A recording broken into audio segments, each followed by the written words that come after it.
നമസ്കാരം. പ്രധാന വാർത്തകൾ. മൂന്നാറിൽ വീണ്ടും കടുവാ സാന്നിധ്യം. 3 കടുവകളുടെ സാന്നിധ്യം സ്ഥിരീകരിച്ച് വനംവകുപ്പ്. നിരീക്ഷണത്തിന് RRTയുടെ 2 സംഘങ്ങൾ. രാത്രിയിൽ പുറത്തിറങ്ങരുതെന്ന് മുന്നറിയിപ്പ്. കേന്ദ്ര പദ്ധതിയിൽ വൻ അഴിമതി ആരോപിച്ച് Palakkad DCC vice president. ANERT നടത്തിയ പദ്ധതി നിർവഹണത്തിൽ 240 കോടിയുടെ ക്രമക്കേടെന്ന ആരോപണം. അഴിമതിക്ക് കർഷകരെ ബലിയാടാക്കിയെന്ന് സുമേഷ് അച്യുതൻ. മുക്കുപണ്ടം പണയം വെച്ച ശേഷം മരിച്ചെന്ന് വരുത്തി 4.5 ലക്ഷം തട്ടിയ കോട്ടയം സ്വദേശി പിടിയിൽ. ചെന്നൈയിൽ മൃതദേഹം സംസ്കരിച്ചെന്ന് പത്രത്തിൽ വാർത്ത വരുത്തി. കോട്ടയം കുമാരനല്ലൂർ സ്വദേശി സജീവ് പിടിയിലായത് കൊടൈക്കനാലിൽ ഒളിവിൽ കഴിയുമ്പോൾ. വടശ്ശേരിക്കരയിൽ യുവാവ് കൊല്ലപ്പെട്ട സംഭവത്തിൽ ബന്ധു ഉൾപ്പെടെ 2 പേർ അറസ്റ്റിൽ. കൊലപാതകം മദ്യലഹരിയിൽ. പ്രകോപനം അസഭ്യം വിളിച്ചതെന്നും മൊഴി.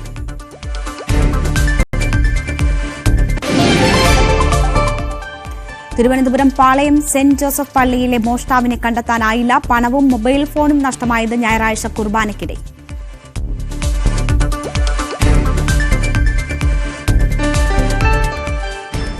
വാർത്തയിലേക്ക് വിശദമായി. തെരുവുനായ ശല്യം നിയന്ത്രിക്കാൻ ആരംഭിച്ച ABC പദ്ധതിയിൽ നിന്ന് ഒഴിവാക്കിയതോടെ ദുരിതത്തിലായിരിക്കുകയാണ് കുടുംബശ്രീ പ്രവർത്തകർ. 2016 നിരവധി കുടുംബശ്രീ പ്രവർത്തകരെ പരിശീലനം നൽകി ABC പദ്ധതിക്ക് വേണ്ടി നിയോഗിച്ചത്. സർക്കാർ നൽകുന്ന തുച്ഛമായ തുകയ്ക്ക് പുറമെ ഇവർ ലോൺ എടുത്ത് പദ്ധതി മുന്നോട്ട് കൊണ്ടുപോയിരുന്നു. എന്നാൽ ഇപ്പോൾ പദ്ധതിയിൽ നിന്ന് ഒഴിവാക്കിയതോടെ വായ്പകൾ തിരിച്ചടയ്ക്കാൻ പോലും പറ്റാത്ത അവസ്ഥയിലാണ് ഒരു കൂട്ടം കുടുംബശ്രീ പ്രവർത്തകർ. വീണ്ടും തെരുവുനായ ശല്യം രൂക്ഷമാകുമ്പോഴാണ് ABC പദ്ധതി നടപ്പിലാക്കാൻ ഒപ്പമുണ്ടായിരുന്ന കുടുംബശ്രീ പ്രവർത്തകരും ചർച്ചയാകുന്നത്. 2016 പദ്ധതി തുടങ്ങാൻ കുടുംബശ്രീ പ്രവർത്തകരെയും സർക്കാർ ഉൾപ്പെടുത്തി. അവർക്ക് വേണ്ട പരിശീലനങ്ങളും നൽകി. തിരുവനന്തപുരം ജില്ലയിൽ 8 യൂണിറ്റുകളാണ് പ്രവർത്തിച്ചിരുന്നത്. എന്നാൽ പിന്നീട് 2021 ABC പ്രവർത്തനങ്ങൾ ചെയ്യാൻ കുടുംബശ്രീ പ്രവർത്തകർക്ക് കാര്യക്ഷമതയില്ലെന്ന് കാട്ടി പദ്ധതിയിൽ നിന്ന് ഒഴിവാക്കുകയായിരുന്നു. ഞങ്ങൾ നല്ല രീതിയിൽ ചെയ്തുകൊണ്ട് തരുന്നതാണ്. ഞങ്ങൾ എല്ലാ കാര്യങ്ങളും കൃത്യതയോടുകൂടി സർക്കാർ ഏത് കാര്യമാണ് പഠിപ്പിച്ചു തന്നിട്ടുള്ളത്, ഞങ്ങൾക്ക് ട്രെയിനിങ് എങ്ങനെ തന്നിട്ടുണ്ടോ അതേ രീതിയിൽ നല്ല രീതിയിൽ തന്നെയാണ് ഞങ്ങൾ ചെയ്തത്. ഞങ്ങൾ ബോധവൽക്കരണ ക്ലാസ് കൊടുക്കുകയും ഞങ്ങൾ അവർക്ക് വേണ്ടതായി ഞങ്ങൾ തെരുവുനായികളെ പിടിച്ചുകൊണ്ട് വരുമ്പോൾ അതിനുള്ള ബോധവൽക്കരണ ക്ലാസ് നാട്ടുകാർക്ക് കൊടുത്തുകൊണ്ട് തന്നെയാണ് ഞങ്ങൾ ഈ പരിപാടി ചെയ്തുകൊണ്ട് വന്നത്. നെയ്യാറ്റിൻകര, പാറശാല, കാട്ടാക്കട, വർക്കല, ആറ്റിങ്ങൽ തുടങ്ങി വിവിധ യൂണിറ്റുകളിലായി 150ഓളം പ്രവർത്തകർ പദ്ധതിയുടെ ഭാഗമായിരുന്നു. ഒരു തെരുവുനായിയെ പിടിച്ച് വന്ധ്യകരണം നടത്തുന്നതിന് 2100 രൂപയാണ് സർക്കാർ നൽകിയിരുന്നത്. ഡോക്ടറുടെ ഫീസ്, സർജറിക്ക് ആവശ്യമായ സാധനങ്ങൾ, മരുന്ന്, ഭക്ഷണം, നായ്ക്കളെ പിടിക്കുന്നതിനും തിരിച്ചുവിടുന്നതിന്റെയും ചെലവ്, ജീവനക്കാരുടെ ശമ്പളം എല്ലാം ഈ 2100 നിന്നാണ് കണ്ടെത്തേണ്ടത്. അടിസ്ഥാന സൗകര്യങ്ങൾ ഉറപ്പുവരുത്താൻ യൂണിറ്റിന് 50,000 രൂപയായിരുന്നു ആദ്യം സർക്കാർ നൽകിയിരുന്നത്. ഈ തുക ഉപയോഗിച്ചായിരുന്നു തെരുവ് നായ്ക്കളെ പിടിക്കുന്ന വല, പാർപ്പിക്കാനുള്ള കൂട് ഉൾപ്പെടെയുള്ള അടിസ്ഥാന സൗകര്യങ്ങൾ ഒരുക്കിയത്. പിടികൂടുന്ന തെരുവ് നായ്ക്കളുടെ എണ്ണം വർദ്ധിച്ച സാഹചര്യത്തിൽ യൂണിറ്റുകളിലെ കുടുംബശ്രീ പ്രവർത്തകർ പരസ്പര സഹായത്തോടുകൂടി 3 മുതൽ 4 ലക്ഷം രൂപ വരെ വായ്പകൾ എടുത്ത് കൂടുൾപ്പെടെയുള്ള അടിസ്ഥാന സൗകര്യങ്ങൾ വീണ്ടും മെച്ചപ്പെടുത്തി. ഇത്തരത്തിൽ പ്രവർത്തനങ്ങൾ നടത്തി വരുമ്പോഴാണ് 2021 പദ്ധതിയിൽ നിന്ന് കുടുംബശ്രീ പ്രവർത്തകരെ ഒഴിവാക്കുന്നത്. ABC പ്രവർത്തനങ്ങൾ ചെയ്യാൻ കുടുംബശ്രീ പ്രവർത്തകർക്ക് കാര്യക്ഷമതയില്ലെന്ന് കാട്ടിയായിരുന്നു നടപടി. അപ്പോൾ ഇത് സർക്കാർ ഞങ്ങളെ ഒന്നുകൂടെ, കാരണം ഞങ്ങൾ ഈ 150 ആൾക്കാരുണ്ട്. ഈ യൂണിറ്റുകളിലുള്ള എല്ലാ ആൾക്കാരെയും തിരിച്ച് ഞങ്ങളിപ്പോൾ ഊട്ടി ട്രെയിനിങ് കഴിഞ്ഞവരുണ്ട്, സംസ്ഥാന സർക്കാരിൻ്റെ ട്രെയിനിങ് കഴിഞ്ഞവരുണ്ട്, ഇങ്ങനെയുള്ള 2 ട്രെയിനിങ് കഴിഞ്ഞവരും ഇതിൻ്റെ അകത്തുണ്ട്. അവരെ തിരിച്ചെടുത്തിട്ട് ഞങ്ങൾ ഒന്നുകൂടെ നല്ല രീതിയിൽ ഈ ABC കൊണ്ടുവന്ന് നിലവിൽ കൊണ്ടുവരണം, തെരുവ് നായ് ശല്യം കുറയ്ക്കണം എന്നാണ് എൻ്റെ ഒരു ചെറിയൊരു അപേക്ഷയും അഭ്യർത്ഥനയും ഉള്ളത്. പദ്ധതിയിൽ നിന്ന് ഒഴിവാക്കിയതോടെ ഈ കുടുംബശ്രീ പ്രവർത്തകരുടെ അവസ്ഥ ദയനീയമായിരിക്കുകയാണ്. ലഭ്യമായിരുന്ന തുക ഇല്ലാതായതും പദ്ധതിക്ക് വേണ്ടി എടുത്ത ലോൺ ബാക്കിയായതും ഇവരെ വലിയ വിഷമത്തിലാക്കിയിരിക്കുകയാണ്. 2022 ഈ പ്രവർത്തകർ അനിമൽ ബോർഡിന്റെ പ്രത്യേക പരിശീലനവും സംസ്ഥാന സർക്കാരിന്റെ പരിശീലനവും നേടി. ABC പദ്ധതിയിൽ വീണ്ടും ഉൾപ്പെടുത്തണമെന്നാണ് ഇവർ ആവശ്യപ്പെടുന്നത്. തെരുവുനായ ശല്യം രൂക്ഷമായിരിക്കുന്ന ഈ സാഹചര്യത്തിൽ സർക്കാരിന്റെ ഉചിതമായ ഒരു ഇടപെടലിന് വേണ്ടി കാത്തിരിക്കുകയാണ് കുടുംബശ്രീ പ്രവർത്തകർ. തെരുവുനായ ശല്യം വർദ്ധിച്ചു വരുന്ന ഈ സാഹചര്യത്തിൽ കുടുംബശ്രീയുടെ ഈ പദ്ധതി പഠിച്ചു മനസ്സിലാക്കി സർക്കാർ ഉചിതമായ നടപടി സ്വീകരിക്കണമെന്നുള്ളതാണ് നമുക്കും പറയാനുള്ളത്. അരുൺ മോഹൻ, ന്യൂസ് 18, നെയ്യാറ്റിൻകര. PM കുസും പദ്ധതിയിൽ ക്രമക്കേടും അഴിമതിയും നടക്കുന്നു എന്ന ആരോപണവുമായി Palakkad DCC vice president Sumesh Achuthan. സംസ്ഥാനത്തെ കാർഷിക വൈദ്യുതി പമ്പുകൾ സൌരോർജ്ജത്തിലേക്ക് മാറ്റുന്നതിനായി അനർട്ട് നടത്തിയ പദ്ധതി നിർവഹണത്തിലാണ് 240 കോടി രൂപയുടെ ക്രമക്കേട് ആരോപണം. ബെഞ്ച് മാർക്ക് വില നിശ്ചയിച്ചിട്ടുണ്ടെന്നിരിക്കെ 54% മുതൽ 164% വരെ കൂടുതൽ തുക പ്ലാന്റുകൾ സ്ഥാപിച്ചതിന് നൽകി. കരാർ കമ്പനിക്ക് പണം നൽകാൻ മാനദണ്ഡമാക്കിയത് താൽക്കാലിക ജീവനക്കാരുടെ റിപ്പോർട്ടാണ്. അഴിമതിക്ക് കർഷകരെ ബലിയാടാക്കിയതായും സുമേഷ് അച്യുതൻ ആരോപിച്ചു. ജൽജീവൻ മിഷൻ കുടിവെള്ള പദ്ധതിക്ക് വേണ്ടിയുള്ള പൈപ്പിടൽ ഗ്രാമീണ റോഡുകളുടെ തകർച്ചയ്ക്ക് കാരണമാകുന്നതായി പരാതി. പൈപ്പിടലിന് ശേഷം റോഡുകൾ പൂർവ്വസ്ഥിതിയിലാകാത്തതാണ് തകർച്ചയ്ക്ക് കാരണം. തൃക്കരിപ്പൂർ മണ്ഡലത്തിൽ മാത്രം 346.62 കോടി രൂപ ചെലവിൽ 36,136 കുടുംബങ്ങൾക്ക് ശുദ്ധജലം ഉറപ്പാക്കുന്നതാണ് ജൽജീവൻ മിഷൻ പദ്ധതി. പ്രവൃത്തി തുടങ്ങി 1.5 വർഷത്തോളമായെങ്കിലും പദ്ധതി പൂർത്തിയായില്ല. റോഡുകൾ വെട്ടിപ്പൊളിച്ച് പൈപ്പിടൽ മാത്രമാണ് പുരോഗമിക്കുന്നത്. വെട്ടിപ്പൊളിച്ച റോഡുകൾ പൈപ്പിട്ട ശേഷം മണ്ണിട്ട് മൂടും. കുഴിയെടുത്ത റോഡുകൾ കോൺക്രീറ്റോ ടാറിങ്ങോ ചെയ്ത് പൂർവ്വസ്ഥിതിയിലാക്കണമെന്നാണ് വ്യവസ്ഥ. എന്നാൽ ഇത് പാലിക്കപ്പെടുന്നില്ലെന്നാണ് ആക്ഷേപം. താരതമ്യേന വീതി കുറഞ്ഞ പഞ്ചായത്ത് റോഡുകളിൽ വലിയ പ്രതിസന്ധിയാണിത്. വലിയ പ്രതിഷേധത്തിലാണ് നാട്ടുകാർ. കരാറുകാരുമായിട്ട് ബന്ധപ്പെടുമ്പോൾ അവർ കൈമലർത്തുന്ന ഒരു അവസ്ഥയാണ്. നാട്ടുകാരുടെ ചോദ്യങ്ങൾക്ക് മുമ്പിൽ മെമ്പർമാരാണ് ഇപ്പോൾ ഒരു ചോദ്യചിഹ്നമായിട്ട് മാറുന്നത്. കാരണം ഇത് ക്രോസിംഗ് ചെയ്തത് മാത്രമാണ് ഇപ്പോൾ പാച്ച് വർക്ക് ചെയ്യുക എന്നുള്ളതാണ് കരാറുകാരന്റെ നിലപാട്. തൊട്ടടുത്ത പഞ്ചായത്തുകളിൽ ചെയ്ത വർക്കുകളിൽ മൊത്തം ഈ പറഞ്ഞതുപോലെ റീടാറിംഗ് ചെയ്തിട്ടുണ്ട്. പക്ഷേ നമ്മൾ തൃക്കരിപ്പൂർ പഞ്ചായത്തിൽ സകല റോഡും ഈ രീതിയിൽ പുതുതായിട്ട് ചെയ്ത റോഡുകൾ പോലും ഈ രീതിയിൽ കിളച്ചു വെച്ച ഒരു അവസ്ഥയാണ്. അടുത്ത ആഴ്ച ആകുമ്പോഴേക്കും മഴ എത്തുകയാണ്. ഇനി എന്ത് ചെയ്യുമെന്നുള്ള രീതിയിലാണ് ഇപ്പോൾ വാർഡ് മെമ്പർമാരൊക്കെ ഉള്ളത്. കുഴിയെടുത്ത മണ്ണ് പകുതിയും റോഡിൽ കൂട്ടിയിട്ട നിലയിലാണ്. മഴയത്ത് മണ്ണൊലിച്ചു പോവുകയും മൂടിയ ഭാഗത്ത് കുഴി വീണ്ടും രൂപപ്പെടുകയും ചെയ്യും. മഴ കനക്കുന്നതോടെ പ്രശ്നം സങ്കീർണമാകും.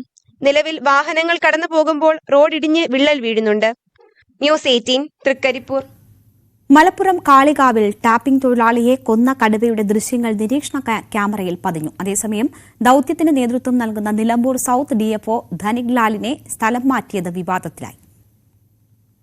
റാവുത്തൻകാട്ടിൽ ഗഫൂറിന്റെ മൃതദേഹം കണ്ടെത്തിയ മേഖലയോട് ചേർന്ന് സ്ഥാപിച്ച ക്യാമറയിലാണ് ഇന്ന് രാവിലെ കടുവയുടെ ദൃശ്യങ്ങൾ പതിഞ്ഞത്. 2015 സൈലന്റ് വാലി മേഖലയിൽ വനം വകുപ്പ് കണ്ടെത്തിയ കടുവയാണിത്. നമ്മൾ നാരോ ഡൗൺ ചെയ്ത് കൊണ്ടുവരുന്നുണ്ട്. പ്രസൻസ് കിട്ടിയിട്ടുണ്ട്. പ്രസൻസ് കിട്ടി കണ്ടെത്തി. നമുക്ക് ഒരു ഒറ്റ ഫോട്ടോയെ വന്നിട്ടുള്ളൂ. നമ്മൾ കൂടുതൽ എക്സ്റ്റൻസീവായിട്ട് നമ്മൾ ആക്കാൻ വേണ്ടി പോവാണ്. അത് ഏരിയ കവർ ചെയ്യാൻ വേണ്ടി പോവാണ്. ക്യാമറയിലാണ് പതിഞ്ഞിരിക്കുന്നത്. അതെ, ക്യാമറയിലാണ്. കടുവയുടെ സാന്നിധ്യം സ്ഥിരീകരിച്ചതോടെ ഈ മേഖലയിൽ തെരച്ചിൽ ഊർജിതമാക്കി. കടുവ നിൽക്കുന്ന ഇടം കൃത്യമായി മനസ്സിലാക്കാനായാൽ അടുത്ത ഘട്ടത്തിൽ കുങ്കിയാനകൾ ഉപയോഗിച്ചാകും പ്രവർത്തനങ്ങൾ. ദൌത്യം അതിന്റെ നിർണായക ഘട്ടത്തിലെത്തി നിൽക്കുമ്പോഴാണ് സൌത്ത് DFO ധനിക് ലാലിന് വനംവകുപ്പ് ആസ്ഥാനത്തേക്കുള്ള സ്ഥലമാറ്റ ഉത്തരവ് വന്നത്. വനംവകുപ്പ് ആസ്ഥാനത്ത് ഇപ്പോഴുള്ള ACF K രാഗേഷിനാണ് പകരം ചുമതല. വിജിലൻസ് പരാതിയുമായി ബന്ധപ്പെട്ട വിചാരണ നടപടികൾക്ക് വേണ്ടിയാണ് സ്ഥലമാറ്റമെന്നാണ് ഉത്തരവിൽ പറയുന്നത്. ഈ ഘട്ടത്തിൽ DFOയെ മാറ്റുന്നത് ദൌത്യത്തെ ബാധിക്കുമെന്ന് ഡോക്ടർ അരുൺ സഖറിയ പറഞ്ഞു. പുള്ളിയാണല്ലോ അത് ലീഡ് ചെയ്തുകൊണ്ടിരുന്നത്. പുള്ളിയാണല്ലോ ഇതിനൊരു സെറ്റ് ബാക്ക് ഉണ്ട്. കുഴപ്പമുണ്ട്. അത് ഗവൺമെന്റ് തീരുമാനമല്ലേ, ഡിസിഷൻസ് അല്ലേ. പക്ഷെ നമ്മളൊരു ഓപ്പറേഷൻ അത് ഒരു ചെറിയൊരു ഹീസ് ലീഡിംഗ് ദാറ്റ് പ്രോസസ്. എന്നാൽ വന്യജീവി പ്രശ്നങ്ങൾ കൈകാര്യം ചെയ്യുന്നതിൽ വനംവകുപ്പിന് സംഭവിച്ച വീഴ്ച DFOയെ സ്ഥലം മാറ്റിയതിലൂടെ മറച്ചുവെക്കാനാകില്ലെന്ന് MLA AP അനിൽകുമാർ പറഞ്ഞു. സ്ഥലം മാറ്റം ദൌത്യത്തെ ബാധിക്കരുതെന്നും അദ്ദേഹം വ്യക്തമാക്കി. വനമേഖലയോട് ചേർന്നുള്ള എസ്റ്റേറ്റുകളിലെ അടിക്കാട് വെട്ടാനും കൊല്ലപ്പെട്ട ഗഫൂറിന്റെ കുടുംബത്തെ സാമ്പത്തികമായി സഹായിക്കാനും റബ്ബർ ടാപ്പിങ്ങിന് പോകാൻ കഴിയാത്ത തൊഴിലാളികൾക്ക് സൗജന്യ റേഷൻ നൽകാനും സർക്കാരിനോട് ആവശ്യപ്പെടാൻ കാളികാവിൽ ചേർന്ന സർവകക്ഷി യോഗം തീരുമാനിച്ചു. കാളികാവിലെ കടുവാ ദൌത്യം പുരോഗമിക്കുന്നതിനിടെയാണ് DFOയ്ക്ക് സ്ഥലംമാറ്റ ഉത്തരവ് വരുന്നത്. വനംവകുപ്പിനെതിരെ ഉയർന്ന വിമർശനങ്ങൾക്ക് തടയിടാൻ വേണ്ടിയാണെങ്കിലും ഈ സ്ഥലംമാറ്റം ദൌത്യത്തെ ബാധിക്കുകയില്ലേ എന്ന ചോദ്യമാണ് ഉയരുന്നത്. അഖിലോട്ട് പാറയ്ക്കൊപ്പം CB അനുമോദ്, ന്യൂസ് 18. മൂന്നാറിൽ വീണ്ടും കടുവകളുടെ സാന്നിധ്യം. മാട്ടുപ്പെട്ടി ആറാണ്ടി എസ്റ്റേറ്റിലാണ് തൊഴിലാളികൾ കടുവകളെ നേരിൽ കണ്ടത്. കാൽപ്പാടുകൾ പരിശോധിച്ച വനം വകുപ്പ് 3 കടുവകളുടെ സാന്നിധ്യം സ്ഥിരീകരിച്ചു. 3 ദിവസത്തേക്ക് ജാഗ്രതാ നിർദ്ദേശം പുറപ്പെടുവിച്ച വനം വകുപ്പ് രാത്രികാലത്ത് പുറത്തിറങ്ങരുതെന്ന മുന്നറിയിപ്പും നൽകിയിട്ടുണ്ട്. നിരീക്ഷണത്തിന് RRTയുടെ 2 സംഘത്തെ നിയോഗിച്ചിട്ടുണ്ട്. കഴിഞ്ഞ ഏതാനും വർഷങ്ങൾക്കിടയിൽ മൂന്നാറിലെ വിവിധ മേഖലയിൽ കടുവയുടെ ആക്രമണത്തിൽ 200-ലധികം വളർത്തുമൃഗങ്ങളാണ് ചത്തത്. രാവിലെയാണ് ജോലി കഴിഞ്ഞ് മടങ്ങിയെത്തിയ എസ്റ്റേറ്റ് വാച്ചർ സുരേഷ് ജനവാസ മേഖലയിലൂടെ 3 കടുവകൾ കടന്നുപോകുന്നത് നേരിൽ കണ്ടത്. കടുവയെ കണ്ട് സുരേഷ് മാറി നിന്നു. തുടർന്ന് കടുവകൾ സമീപത്തെ കാട്ടിലേക്ക് മറയുകയും ചെയ്തു. മുമ്പും മേഖലയിൽ കടുവയുടെ സാന്നിധ്യം ഉണ്ടായിട്ടുണ്ട് എന്ന് തോട്ടം തൊഴിലാളികൾ പറയുന്നു. அங்கேருந்து டூட்டி முடிஞ்சு வரும்போது அங்கிட்டு கேட்டு திறந்து இங்கிட்டு வரும்போது ஃபஸ்ட்டு ஒன்று வந்துருச்சு. அடுத்து 2 ரோட்டில் இருந்து தாண்டி 2 பின்னாடி வந்தது. நான் அங்கே நின்னாச்சு. நின்று பார்த்துட்டு இங்கே உட்காந்துட்டு இருந்தோன்னு நான் கொஞ்சம் அங்கிட்டு தள்ளி போயிடுச்சு. அந்த உடனே ரெண்டாவது நான் கொஞ்சம் அங்கிட்டு மாறின உடனே ഇത് ഉള്ള പോയിരിച്ചു. വിവരമറിയിച്ചതിനെ തുടർന്ന് മൂന്നാർ റേഞ്ച് ഓഫീസർ എസ് ബിജുവിന്റെ നേതൃത്വത്തിലുള്ള വനപാലകർ സ്ഥലത്തെത്തി പരിശോധന നടത്തി. കണ്ടെത്തിയ കാൽപ്പാടുകളിൽ നിന്നും പ്രദേശത്ത് കടുവകളുടെ സാന്നിധ്യം സ്ഥിരീകരിക്കുകയും ചെയ്തു. വിവിധ വലുപ്പത്തിലുള്ള 3 കടുവകളാണെന്നും ഇവയെ നിരീക്ഷിക്കാൻ RRDയുടെ 2 സംഘത്തെ നിയോഗിച്ചതായും റേഞ്ച് ഓഫീസർ എസ് ബിജു പറഞ്ഞു. നമ്മൾ ഇന്ന് രാവിലെ മുതൽ തുടർച്ചയായിട്ടുള്ള പരിശോധനകൾ നടത്തുകയാണ്. അപ്പം നമ്മൾ പ്രധാനമായിട്ടും പഗ്മാർക്കുകൾ കണ്ടിട്ടുണ്ട്. അപ്പം വിവിധ വലിപ്പത്തിലുള്ള പഗ്മാർക്കുകളാണ്. അതിൽ നിന്ന് നമ്മൾ 3 കടുവകൾ ഉണ്ടെന്ന് അനുമാനിക്കുന്നു. പിന്നെ ദൃക്സാക്ഷി നൽകിയ വിവരവും 3 കടുവകൾ ഉണ്ടെന്നാണ്. അപ്പോൾ ഇവിടെ ഇത് വനപ്രദേശമാണ്, ഡാമിനക്കരയും വനപ്രദേശമാണ്. അപ്പോൾ ഇവിടുന്ന് അങ്ങോട്ടുള്ളൊരു മൂവ്മെൻറ്റിലായിരിക്കും ഈ കടുവകൾ ഇവിടെ വന്ന് പെട്ടതെന്ന് നമ്മൾ അനുമാനിക്കുന്നു. അപ്പോൾ സ്ഥലം മൊത്തം പരിശോധിച്ചാൽ മറ്റ് മൃഗങ്ങളുടെ കില്ലൊന്നും കാണുന്നില്ല. അതിൻ്റെ അർത്ഥം കടുവ തുടർച്ചയായിട്ട് ഇവിടെ തങ്ങാനുള്ളൊരു സാധ്യത കുറവാണ്. എന്നിരുന്നാലും ഒരു 3 ദിവസത്തേക്ക് രാത്രിയിലും ഏർലി മോർണിംഗിലും നമ്മുടെ പരിശോധനകൾ RRT സംഘം 2 യൂണിറ്റായിട്ട് ഇവിടെ ഉണ്ടാവും. വരുന്ന 3 ദിവസത്തേക്ക് വനം വകുപ്പ് ജാഗ്രതാ നിർദ്ദേശം നൽകിയിട്ടുണ്ട്. 7 മണിക്ക് ശേഷം പുറത്തിറങ്ങരുത് എന്നും വനം വകുപ്പ് തോട്ടം തൊഴിലാളികളോട് നിർദ്ദേശിച്ചു. അതേസമയം കടുവകളെ നിരീക്ഷിക്കാൻ RRD സംഘത്തെ നിയോഗിച്ചിട്ടുണ്ട് എങ്കിലും ഇവർക്ക് സ്വയം പ്രതിരോധ മാർഗങ്ങളോ മറ്റു സുരക്ഷാ സംവിധാനങ്ങളോ ഇല്ലാത്ത സാഹചര്യമാണ്. ന്യൂസ് 18 ഇടുക്കി. പാലക്കാട് ജനവാസ മേഖലയ്ക്ക് സമീപം കാട്ടാനയെ അവശനിലയിൽ കണ്ടെത്തി. അമ്പലപ്പാറ വനഭൂമിയോട് ചേർന്ന പ്രദേശത്താണ് ആനയെ കണ്ടത്. കാലിന് പരിക്കേറ്റ നിലയിലാണ് ആന. 4 ദിവസമായിട്ടും വനംവകുപ്പ് ഉദ്യോഗസ്ഥർ തിരിഞ്ഞു നോക്കുന്നില്ലെന്നാണ് പരാതി.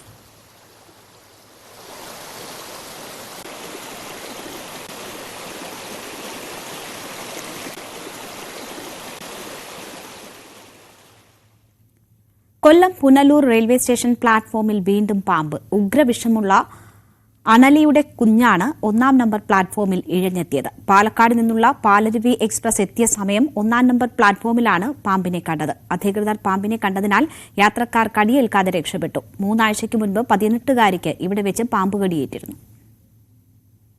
വിഷപ്പാമ്പുകളുടെ വിഹാര കേന്ദ്രമായി മാറിയിരിക്കുകയാണ് കൊല്ലം പുനലൂർ റെയിൽവേ സ്റ്റേഷൻ. 3 ആഴ്ചത്തെ ഇടവേളയ്ക്കിടെ ഇത് 4-ാം തവണയാണ് പ്ലാറ്റ്ഫോമിൽ പാമ്പെത്തുന്നത്. ഇത്തവണ അണലിയുടെ കുഞ്ഞിനെയാണ് പ്ലാറ്റ്ഫോമിൽ അധികൃതർ കണ്ടത്. പാലക്കാട് നിന്നുള്ള പാലരുവി എക്സ്പ്രസ് എത്തിയ സമയമായിരുന്നെങ്കിലും അധികൃതർ പാമ്പിനെ കണ്ടതിനാൽ കടിയേൽക്കാതെ യാത്രക്കാർ രക്ഷപ്പെട്ടു. ഇവിടെ ഇനി ഒരു മരണം സംഭവിച്ചതിന് ശേഷം വൃത്തിയാക്കാൻ വേണ്ടിയിട്ടാണോ ഇരിക്കുന്നത്? അതല്ലാതെ യാത്രക്കാർക്ക് സുരക്ഷിതമായിട്ട് വന്ന് ട്രെയിനിൽ കയറി പോകാനുള്ള സാഹചര്യം പുനലൂരിൽ വർക്കെടുത്തിട്ടുള്ള കോൺട്രാക്ടർ ഇമ്മീഡിയറ്റ്ലി ആ യാത്രയ്ക്ക് സൗകര്യമായ കാട് വെട്ടിത്തെളിച്ച് യാത്രക്കാർക്ക് സുഗമമായിട്ട് വന്ന് ട്രെയിനിൽ കയറാനുള്ള സാഹചര്യം ഒരുക്കണം എന്നാണ് ഈ അവസരത്തിൽ അറിയിക്കാനുള്ളത്. 3 ആഴ്ച മുൻപ് സ്റ്റേഷനിലെ 1-ാം നമ്പർ പ്ലാറ്റ്ഫോമിൽ തീവണ്ടി ഇറങ്ങിയ അഞ്ചൽ കോട്ടുകാൽ സ്വദേശിനി 18 വയസ്സുള്ള ശ്രീലക്ഷ്മിയെ പാമ്പ് കടിച്ചിരുന്നു. പുലർച്ചെ 5:30 സ്റ്റേഷനിലെത്തിയ ചെന്നൈ എഗ്മോർ കൊല്ലം തീവണ്ടിയിൽ നിന്നിറങ്ങി പുറത്തേക്ക് നടക്കുന്നതിനിടെയായിരുന്നു സംഭവം. ഇതിന്റെ തൊട്ടുപിറ്റേന്ന് രാത്രി 8:15 റെയിൽവേ പോലീസും റെയിൽവേ സംരക്ഷണ സേനയും സംയുക്തമായി പരിശോധന നടത്തുമ്പോൾ 1-ാം നമ്പർ പ്ലാറ്റ്ഫോമിൽ വീണ്ടും 2 പാമ്പുകളെ കണ്ടെത്തി. ഒരാഴ്ച മുൻപ് ഉച്ചയ്ക്ക് സ്റ്റേഷൻ മാസ്റ്ററുടെ മുറിയിലേക്ക് മൂർഖൻ ഇഴഞ്ഞെത്തി. അമൃത് ഭാരത് പദ്ധതിയുടെ ഭാഗമായുള്ള നിർമ്മാണ പ്രവൃത്തികൾക്കായി സ്റ്റേഷനോട് ചേർന്ന് നിർമ്മാണ വസ്തുക്കൾ കുന്നുകൂട്ടിയിട്ടിരിക്കുന്നതും സ്റ്റേഷൻ പരിസരത്ത് കാട് വളർന്നതും പാമ്പുകൾക്ക് കഴിയാൻ സൗകര്യമായി. പെൺകുട്ടിക്ക് പാമ്പ് കടിയേറ്റതിനെ തുടർന്ന് സ്റ്റേഷൻ പരിസരം വൃത്തിയാക്കാനും പ്ലാസ്റ്റിക് മാലിന്യം നീക്കം ചെയ്യണം എന്നും ആവശ്യപ്പെട്ട് നിരവധി സമരങ്ങൾ നടന്നുവെങ്കിലും അധികൃതർ തിരിഞ്ഞു നോക്കിയിട്ടില്ല. ഇപ്പോഴും രാത്രികാലങ്ങളിൽ സ്റ്റേഷൻ പരിസരത്ത് പലയിടത്തും വേണ്ടത്ര വെളിച്ചമില്ലാത്തത് യാത്രക്കാർക്ക് വളരെയധികം ബുദ്ധിമുട്ടുണ്ടാക്കുന്നുണ്ട്. ഇഴജന്തുക്കളെ ഭയന്നാണ് യാത്രക്കാർ പുനലൂർ റെയിൽവേ സ്റ്റേഷനിലെത്തുന്നത്. ന്യൂസ് 18 പുനലൂർ. കോട്ടയത്ത് മുക്കുപണ്ടം പണയം വെച്ച ശേഷം മരിച്ചുവെന്ന് സ്വയം വാർത്ത കൊടുത്തയാൾ പിടിയിൽ. കുമാരനല്ലൂർ സ്വദേശി സജീവ് മാറിനെ ഗാന്ധിനഗർ പോലീസാണ് പിടികൂടിയത്. 2023 കേസിലാണ് ഗാന്ധിനഗർ പോലീസിന്റെ നിർണായകമായ അറസ്റ്റ്. മരിച്ചുവെന്ന് എല്ലാവരും വിശ്വസിച്ചിരുന്ന തട്ടിപ്പുകാരൻ ഒടുവിൽ പോലീസ് പിടിയിൽ. മുക്കുപണ്ടം പണയം വെച്ച് കോട്ടയം കുമരനെല്ലൂരിലെ സ്വകാര്യ പണമിടപാട് സ്ഥാപനത്തിൽ നിന്ന് 4.5 ലക്ഷം രൂപ തട്ടിയെടുത്ത സജീവ് MR ആണ് പോലീസിന്റെ വലയിലായത്. 2023 കേസിന് ആസ്പദമായ സംഭവം. ഞങ്ങളുടെ ഉറ്റമാധാരം വെച്ചിട്ടാണ് ചെയ്തത്. ഈ പുള്ളി അന്ന് ഞങ്ങൾ ചെയ്യുന്ന സമയത്ത് പുള്ളി ഇവിടെ ഇല്ല. പുള്ളി ചെന്നൈയിലാണെന്ന് പറഞ്ഞ് വീഡിയോ കോളിൽ കൂടിയായിരുന്നു എന്നോട് സംസാരിച്ച്. അതിനുശേഷം നാട്ടിൽ വന്ന് കാര്യങ്ങളെല്ലാം ചെയ്തു. എന്നിട്ട് പിന്നെ പുള്ളി ഓടിയില്ല. ഞങ്ങളൊരു 1 വർഷത്തോളം കണ്ടിന്യൂസ്ലി താമസിച്ചുകൊണ്ട് പോകുമായിരുന്നു. പോയിക്കൊണ്ടിരുന്ന സമയത്ത് പെട്ടെന്ന് ബാങ്കിൽ കൊണ്ട് ഫെഡറൽ ബാങ്കുകാരാണ് ഒട്ടിച്ചിട്ട് പോയി. പിന്നെ അതിൻ്റെ പുറകെ നമ്മളെ നല്ല രീതിയിൽ തന്നെ അതിന് പൈസ ഇറക്കിയിട്ടുണ്ട്. ഞങ്ങളെ തട്ടിപ്പ് നടത്തിയത് എങ്ങനെയാണെന്ന് വെച്ച് കഴിഞ്ഞാൽ ചാണാഞ്ചേരി പള്ളിക്ക് സമീപം എൻ്റെ ഒരു വീട് ഒറ്റയ്ക്ക് തന്ന്. ഒറ്റയ്ക്ക് വേറെ 5 ലക്ഷം രൂപ എന്നോട് മേടിച്ചിട്ടാണ് എനിക്ക് ഒറ്റയ്ക്ക് തന്നെ. 11 മാസം എഗ്രിമെൻറ്റ് എഴുതി. എഗ്രിമെൻ്റ് എല്ലാം ഓക്കെ ആയിരുന്നു. പക്ഷേ അവൻ കാണിച്ചത് ആധാരം കള്ളയാധാരമായിരുന്നു. നിലവിൽ അത് ലോണുള്ള വീടായിരുന്നു. ബാങ്കുകാരുമായിട്ട് 12 ലക്ഷം രൂപയുടെ ലോൺ എടുത്തിട്ടുണ്ടായിരുന്നു. 1 വർഷം കഴിഞ്ഞപ്പോൾ ഇവനെ എഗ്രിമെൻറ്റ് പുതുക്കാനായിട്ട് നോക്കിയപ്പോഴത്തേക്ക് ഇവൻ മുങ്ങി. ഞങ്ങളാണ് പോലീസിൽ പരാതി കൊടുത്തിട്ട് പോലീസുകാർ ആ കേസ് അന്വേഷിക്കത്തില്ല. തിരിച്ച് ഞങ്ങൾ കോടതി കേസ് ഫയൽ ചെയ്തിരിക്കുക. ഇപ്പം നിലവിൽ ഇപ്പോൾ പിന്നെ ഇവനെ കാണുന്നത് ഇപ്പോൾ ഇവിടെ വെച്ചാൽ 4 തവണയായി സ്വർണം പണയം വെച്ച് 4,39,000 രൂപയാണ് ഇയാൾ വാങ്ങിയത്. ശേഷം തമിഴ്നാട്ടിലേക്ക് മുങ്ങി. പിന്നാലെ മരിച്ചുവെന്ന് ഇയാൾ തന്നെ പത്രത്തിൽ വാർത്ത കൊടുത്തു. തമിഴ്നാട്ടിൽ ഡ്രൈവറായി അടക്കം ജോലി ചെയ്യുന്നതിനിടെ ഗാന്ധിനഗർ പോലീസ് തന്ത്രപൂർവ്വം ഇയാളെ പിന്തുടർന്നു. മരിച്ച ശേഷവും ആധാർ കാർഡ് ഉപയോഗിച്ച് ഇയാൾ സിം കാർഡ് എടുത്തിരുന്നു. ഈ നമ്പറിൽ നിന്നും ഭാര്യയുടെ ഫോണിലേക്ക് കോളുകൾ വന്നതോടെയാണ് പോലീസ് തമിഴ്നാട്ടിലേക്ക് അന്വേഷണം വ്യാപിപ്പിച്ചത്. കൊടൈക്കനാലിൽ നിന്നാണ് പ്രതിയെ പോലീസ് പിടികൂടുന്നത്. ലോൺ എടുത്ത് വീട് വെച്ച ശേഷം ഇത് ഒറ്റയ്ക്ക് കൊടുത്ത് പണവുമായി മുങ്ങിയെന്ന പരാതിയും ഇയാൾക്കെതിരെ ഉയർന്നിട്ടുണ്ട്. ന്യൂസ് 18 കോട്ടയം. പട്ടാമ്പിയിൽ നിന്നും കൊപ്പത്തേക്കുള്ള പട്ടാമ്പി മുതുമല ആമയൂർ റോഡിന്റെ നവീകരണ നടപടികൾ പുരോഗമിക്കുകയാണ്. PWDയും കിഫ്ബിയും ചേർന്നാണ് പ്രവൃത്തികൾ നടപ്പാക്കുന്നത്. കൊടുമുണ്ടായിയിൽ നിന്ന് മുതുമല വഴി തൃത്താല കൊപ്പം വരെയുള്ള ഭാഗമാണ് നവീകരിക്കുക. പട്ടാമ്പിയിൽ നിന്ന് കൊപ്പത്തേക്കുള്ള പട്ടാമ്പി മുതുതല പറക്കാട് ആമയൂർ റോഡ് നവീകരണത്തിനാണ് പദ്ധതി ആവിഷ്കരിച്ചത്. വർഷങ്ങൾക്ക് മുമ്പ് കിഫ്ബി പദ്ധതിയിൽ റോഡ് നവീകരിക്കാൻ പദ്ധതിയായെങ്കിലും മുതുതല അയ്യപ്പൻ കാവിന് സമീപത്തുള്ള പുതുപാലം പുതുക്കി പണിയുന്നതുൾപ്പെടെയുള്ള സാങ്കേതിക പ്രശ്നങ്ങൾ വിലങ്ങുതടിയായി. പട്ടാമ്പി മുതൽ കൊടുമുണ്ടയാറം വരെയുള്ള റോഡിന്റെ ഭാഗം നേരത്തെ റബ്ബറൈസ് ചെയ്ത് നവീകരിച്ചതുമാണ്. തുടർന്നുള്ള 6 കിലോമീറ്ററോളം വരുന്ന പാതയാണ് ആധുനിക രീതിയിൽ നവീകരിക്കുന്നത്. പട്ടാമ്പിയിൽ നിന്ന് പള്ളിപ്പുറത്തേക്കും വളാഞ്ചേരി ഭാഗത്തേക്കും ഈ പാതയിലൂടെ ബസ്സുകൾ സർവീസ് നടത്തുന്നുണ്ട്. അറ്റകുറ്റപ്പണികളല്ലാതെ റോഡിൽ കാര്യമായ നവീകരണം നടത്തിയിട്ട് ഏറെക്കാലമായി. ഈ സാഹചര്യത്തിലാണ് മുഹമ്മദ് മുഹസിൻ MLAയുടെ ഇടപെടലിനെ തുടർന്ന് റോഡ് നവീകരിക്കാൻ പദ്ധതി തയ്യാറാക്കിയത്. അടുത്ത മാസത്തോടുകൂടി ഈ മെയ് മാസത്തോടുകൂടി അതിൻ്റെ ഉദ്ഘാടനം കൂടി നടക്കുന്ന ഒരവസ്ഥയുണ്ട്. ഗ്രൗണ്ട്, നമ്മുടെ പഞ്ചായത്തിൻ്റെ ഗ്രൗണ്ട്, അതിൻ്റെ പ്രവർത്തനത്തിന് MLA 50 ലക്ഷവും അതുപോലെ തന്നെ സ്പോർട്സ് കൗൺസിൽ 50 ലക്ഷവും അനുവദിച്ചിട്ട് 1 കോടി രൂപയുടെ വർക്ക് അതിൻ്റെ ഭാഗമായിട്ട് നടക്കുകയാണ്. പഞ്ചായത്ത് NREGS ഉൾപ്പെടുത്തി അതിൻ്റെ വർക്കും അങ്ങനെ നമ്മുടെ പഞ്ചായത്തിലെ കഴിഞ്ഞ കാലഘട്ടങ്ങളിൽ ജനങ്ങൾ ആഗ്രഹിച്ചിരുന്ന വികസന പ്രവർത്തനങ്ങളൊക്കെ പൂർത്തീകരിക്കുന്ന ഒരു സ്ഥിതിവിശേഷത്തിൽ പോകുന്നു എന്നത് വളരെ ആശ്വാസകരമാണ്. പൊതുമരാമത്ത് വകുപ്പും കിഫ്ബിയും ചേർന്നാണ് പാത നവീകരിക്കുക. കൊടുമുണ്ട മുതൽ മുതുതല പുതുപാലം വരെയുള്ള 2 കിലോമീറ്ററോളം റോഡ് നവീകരിക്കാൻ 5.5 കോടി രൂപയാണ് അനുവദിച്ചിരിക്കുന്നത്. ഇതിന്റെ സാങ്കേതിക അനുമതി ലഭ്യമാവുന്ന മുറയ്ക്ക് ടെൻഡർ നടപടികൾ തുടങ്ങും. ഇതോടൊപ്പം പുതുപാലം പുതുക്കി പണിയാൻ 4.5 കോടിയോളം രൂപ അനുവദിച്ചിട്ടുണ്ട്. ഇതിന്റെ തുടർ നടപടികളും നടന്നു വരുന്നതേയുള്ളൂ. മുതുതല പുതുപാലം മുതൽ തൃത്താല കൊപ്പം വരെയുള്ള റോഡ് കിഫ്ബിയുടെ മേൽനോട്ടത്തിലാണ് നവീകരിക്കുക. 7.5 മീറ്റർ വീതിയിലാകും റോഡ് നവീകരിക്കുക. അഴുക്കുചാലുകൾ, ഓവുപാലങ്ങളുടെ പുനർനിർമ്മാണം എന്നിവയും ഉണ്ടാകും. നവീകരണ പ്രവൃത്തികൾ ഉടൻ ആരംഭിക്കുമെന്ന് പ്രതീക്ഷയിലാണ് നാട്ടുകാർ. ന്യൂസ് 18 പട്ടാമ്പി. പത്തനംതിട്ട വടശ്ശേരിക്കരയിലെ യുവാവിന്റെ കൊലപാതകത്തിൽ ബന്ധു ഉൾപ്പെടെ 2 പേർ അറസ്റ്റിൽ. മരിച്ച ജോബിയുടെ സുഹൃത്ത് വിശാഖ്, ബന്ധു റെജി എന്നിവരാണ് പ്രതികൾ. മദ്യലഹരിയിലാണ് ആക്രമണം. രക്തം വാർന്നാണ് ജോബി മരിച്ചത്. റെജിയുടെ വീട്ടിൽ ഒരുമിച്ചിരുന്ന് മദ്യപിച്ച ശേഷം വിശാഖ് പുറത്തേക്ക് പോയി. പിന്നാലെ ഫോണിലൂടെ അസഭ്യം വിളിച്ചതാണ് പ്രകോപനമായത്.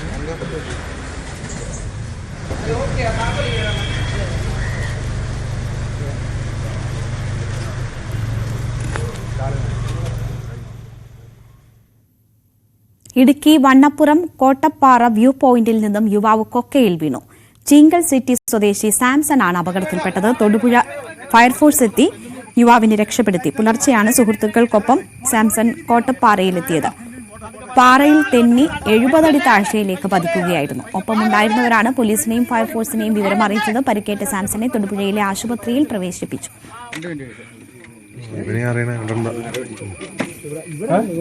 കൂട്ടുകാരും കൂടെ ഉണ്ട്.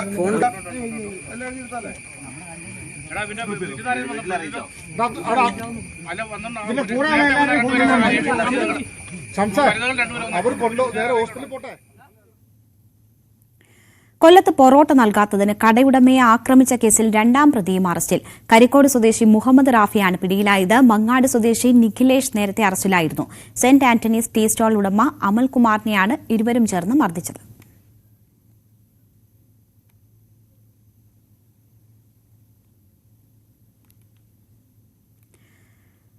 പണിതിട്ടും പണിതീരാത്തൊരു ആശുപത്രിയുണ്ട് ഇടുക്കി രാജാക്കാട്.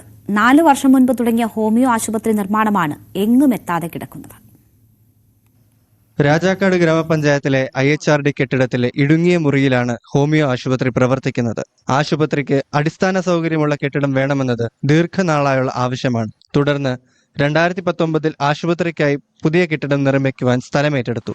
2020 MLA ഫണ്ടിൽ നിന്ന് കെട്ടിടം നിർമ്മിക്കാൻ 40 ലക്ഷം രൂപയും അനുവദിച്ചു. നിർമ്മാണവും തുടങ്ങി. പിന്നാലെ പ്രവൃത്തി നിലയ്ക്കുകയായിരുന്നു. ഈ ഹോമിയോ ആശുപത്രിക്ക് ഫണ്ട് അനുവദിച്ചൊപ്പം തന്നെ കേരളത്തിലെ പല 7-8 ആശുപത്രികൾക്ക് ഫണ്ട് അനുവദിച്ചിരുന്നു. എന്നാൽ ആ ഫണ്ട് അനുവദിച്ച ആശുപത്രികളുടെ പണികളെല്ലാം പൂർത്തീകരിച്ചുകൊണ്ട് അവിടെ ആളുകൾക്ക് മരുന്ന് വിതരണം നടത്തുന്നതിനുള്ള സംവിധാനം ചെയ്തുകൊണ്ട് ആശുപത്രിയുടെ ഉദ്ഘാടനം നിർവഹിച്ചിരിക്കുകയാണ്. എന്നാൽ ഞാൻ നിൽക്കുന്ന ഈ ആശുപത്രിയുടെ ഉദ്ഘാടനം നടത്താൻ പോയിട്ട് അതിൻ്റെ ഒരു നിലയുടെ പണി പോലും പൂർത്തീകരിക്കുവാൻ ഇവിടെ കഴിഞ്ഞിട്ടില്ല. നിരവധി പേരെത്തുന്ന ആശുപത്രി സ്ഥലപരിമിതിയിൽ ബുദ്ധിമുട്ടുമ്പോഴും പ്രശ്നപരിഹാരം വൈകുകയാണ്. ന്യൂസ് 18 ഇടുക്കി. ചിരകാല സ്വപ്നം യാഥാർത്ഥ്യമാക്കിയ മുതുമല കുടുംബാരോഗ്യ കേന്ദ്രത്തിന്റെ പ്രവർത്തനം ഇനി സ്വന്തം കെട്ടിടത്തിലേക്ക്. 2 കോടി രൂപ ചെലവഴിച്ചാണ് മികച്ച സൌകര്യങ്ങളോടെ കെട്ടിട നിർമ്മാണം പൂർത്തിയാക്കിയത്. ഈ മാസം 18-ന് കെട്ടിട ഉദ്ഘാടനത്തോടെ പൂർണ്ണമായും പുതിയ കെട്ടിടത്തിലാകും ആശുപത്രിയുടെ പ്രവർത്തനം നടക്കുക. വർഷങ്ങളായി വാടക കെട്ടിടത്തിൽ ഏറെ പരിമിതിക്കുള്ളിലാണ് മുതുതല പ്രാഥമികാരോഗ്യ കേന്ദ്രം പ്രവർത്തിച്ചു വരുന്നത്. സ്ഥലപരിമിതിയിൽ ജീവനക്കാരും രോഗികളും ഏറെ പ്രയാസത്തിലായിരുന്നു. പ്രാഥമികാരോഗ്യ കേന്ദ്രം കുടുംബാരോഗ്യ കേന്ദ്രമാക്കി ഉയർത്തിയതോടെ ആവശ്യത്തിന് സൗകര്യമില്ലാതായി. ഈ സാഹചര്യത്തിലാണ് മികച്ച സൗകര്യത്തോടുള്ള പുതിയ ഇടനില കെട്ടിടം നിർമ്മിക്കാൻ പദ്ധതിയായത്. 2 കോടി രൂപ ചെലവഴിച്ചുള്ള കെട്ടിട നിർമ്മാണമാണ് ഇപ്പോൾ പൂർത്തിയായത്. അത്യാധുനിക രീതിയിൽ സ്വകാര്യ ആശുപത്രികളോട് കിടപിടിക്കുന്ന തരത്തിലാണ് പുതിയ കെട്ടിടം യാഥാർത്ഥ്യമായത്. ഇതോടെ ജില്ലയിലെ ഏറ്റവും വലിയ പ്രാഥമികാരോഗ്യ കേന്ദ്രമായി മുതുതല ആരോഗ്യ കേന്ദ്രം മാറി. 8000 ചതുരശ്ര അടി വിസ്തീർണത്തിലാണ് നിർമ്മാണം. OP, ഡോക്ടർ റൂമുകൾ, pharmacy, laboratory, mini operation theatre, observation room, conference hall തുടങ്ങിയവയാണ് കെട്ടിടത്തിൽ വിഭാവനം ചെയ്തിട്ടുള്ളത്. PWD വിഭാഗത്തിന്റെ മേൽനോട്ടത്തിലായിരുന്നു നിർമ്മാണം. ന്യൂസ് 18 പാലക്കാട്. പരിപാലനമില്ലാതെയും ശോചനീയാവസ്ഥ നേരിട്ടും നാശത്തിന്റെ വക്കിലെത്തിയ പൊതുകുളത്തെ പുനരുജ്ജീവനത്തിലൂടെ വീണ്ടെടുത്ത വാർത്ത കാണാം. പാലക്കാട് നാഗലശ്ശേരി പഞ്ചായത്തിലെ മങ്ങാട്ടുകുളമാണ് ഒരു ഗ്രാമത്തിലെ കാർഷിക മേഖലയ്ക്കും കുടിവെള്ള ലഭ്യതയ്ക്കും ഒരുപോലെ പ്രയോജനകരമായ രീതിയിൽ നവീകരിച്ചത്. 100 വർഷത്തിലധികം പഴക്കമുള്ള പാലക്കാട് നാഗലശ്ശേരി പഞ്ചായത്തിലെ മങ്ങാട്ടുകുളത്തിന്റെ അരിക് ഇടിഞ്ഞും കാടുപിടിച്ചും പരിപാലനമില്ലാതെ നാശത്തിന്റെ വക്കിലായിരുന്നു. തൃത്താല മണ്ഡലത്തിലെ തന്നെ വലിയ കുളങ്ങളിലൊന്നായ മങ്ങാട്ടുകുളത്തിന്റെ പഴയ അവസ്ഥയാണിത്. മന്ത്രി MP രാജേഷിന്റെ സുസ്ഥിര തൃത്താല പദ്ധതിയിൽ ഉൾപ്പെടുത്തി നവീകരിച്ച കുളത്തിന്റെ ഇന്നത്തെ കാഴ്ച അത്ഭുതപ്പെടുത്തുന്നതാണ്. 1 കോടി രൂപ ചെലവഴിച്ചായിരുന്നു പ്രവൃത്തികൾ നടപ്പാക്കിയത്.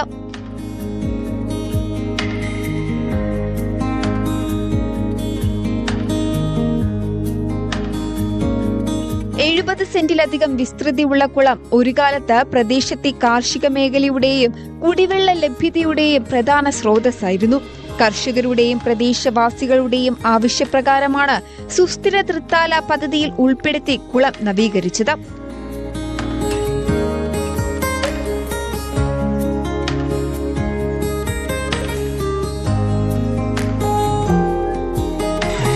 ഏതാനും വർഷങ്ങൾക്കായി മുമ്പായി വളരെ മോശപ്പെട്ട രീതിയിൽ ഉപയോഗശൂന്യമായി കിടക്കുന്ന കുളം കഴിഞ്ഞ ബഡ്ജറ്റ് ഫണ്ടായി 1 കോടി രൂപ ഈ കുളത്തിന് അനുവദിക്കുകയും ഈ പ്രദേശത്തുകാരുടെയും പഞ്ചായത്തിൻ്റെയും അഭ്യർത്ഥന മാനിച്ചുകൊണ്ട് ഈ കുളത്തിൻ്റെ പണി ഇപ്പോൾ ഏതാണ്ട് പൂർത്തീകരിച്ചിരിക്കുകയാണ്. കുളത്തിലെ ചളി നീക്കം ചെയ്ത് ആഴം കൂട്ടി പടവുകൾ നിർമ്മിച്ചു. കരിങ്കല്ലുകൾ കൊണ്ട് സൈഡ് ഭിത്തി നിർമ്മാണം പൂർത്തിയാക്കി. കുളത്തിനു ചുറ്റും ഇന്റർലോക്ക് സ്ഥാപിച്ചു. സംരക്ഷണ വേലിക്കൊപ്പം ഇരിപ്പിടവും നിർമ്മിച്ചിട്ടുണ്ട്. കൂടാതെ സോളാർ ലൈറ്റും സ്ഥാപിക്കും. 40 ഹെക്ടറിലധികം വരുന്ന കൃഷിസ്ഥലത്ത് ജലസേചനം ലഭ്യമാക്കുന്നതിനും പൊതുജനങ്ങൾക്ക് കുളിക്കുന്നതിനും മറ്റും ഉപയോഗപ്രദമാക്കുന്നതോടൊപ്പം നീന്തൽ പരിശീലനം നൽകാനും ലക്ഷ്യമിടുന്നുണ്ട്. ന്യൂസ് 18 പാലക്കാട്. പുനർനിർമ്മാണത്തിനായി കായംകുളത്തെ പത്തിയൂർ പാലം പൊളിച്ചു തുടങ്ങി. കുരീപ്പുഴ തോടിന് കുറുകെയുള്ള പാലമാണ് പൊളിക്കുന്നത്. 6 മാസത്തിനുള്ളിൽ പുതിയ പാലം നിർമ്മാണം പൂർത്തിയാക്കാനാണ് ലക്ഷ്യം. കരിപ്പുഴ തോടിനു കുറുകെ കാൽനടയ്ക്കും ബൈക്കിനും പോകാൻ സമാന്തര ഇരുമ്പ് പാലം സജ്ജമാക്കിയിരുന്നു. ഇതിനുശേഷമാണ് പാലം പൊളിക്കുന്നത്. പാലം പൊളിച്ചതോടെ കരിയിലക്കുളങ്ങര ഭാഗത്തു നിന്നും ഭഗവതിപ്പടി ഭാഗത്തേക്കുള്ള വാഹനങ്ങൾ എരുവ പാലം വഴി പോകണം. ഭഗവതിപ്പടി ഭാഗത്തു നിന്നും കരിയിലക്കുളങ്ങരയിലേക്കുള്ള വാഹനങ്ങളും ഇതേ വഴിയാണ് ഉപയോഗിക്കേണ്ടത്. പാലം നിർമ്മിക്കുന്നതിന് 2.78 കോടി രൂപയാണ് അനുവദിച്ചത്. 27 മീറ്റർ നീളവും 2 വരി ഗതാഗതത്തിന് ആവശ്യമായ 7.5 മീറ്റർ കാരേജ് വേയും ഇരുവശങ്ങളിൽ നടപ്പാതയും ഉൾപ്പെടെ 11 മീറ്ററാണ് വീതി. കേരള റോഡ് ഫണ്ട് ബോർഡിനാണ് നിർമ്മാണ ചുമതല. 6 മാസത്തിനുള്ളിൽ നിർമ്മാണം പൂർത്തിയാക്കാനാണ് ലക്ഷ്യം. ന്യൂസ് 18 കായംകുളം. സകലമാന കേരളം പൂർണ്ണമാകുന്നു. ഇടവേളയ്ക്ക് ശേഷം പ്രൈം ഡിബേറ്റ് കാണാം. മഞ്ജുഷ് ഗോപാൽ ചേരും.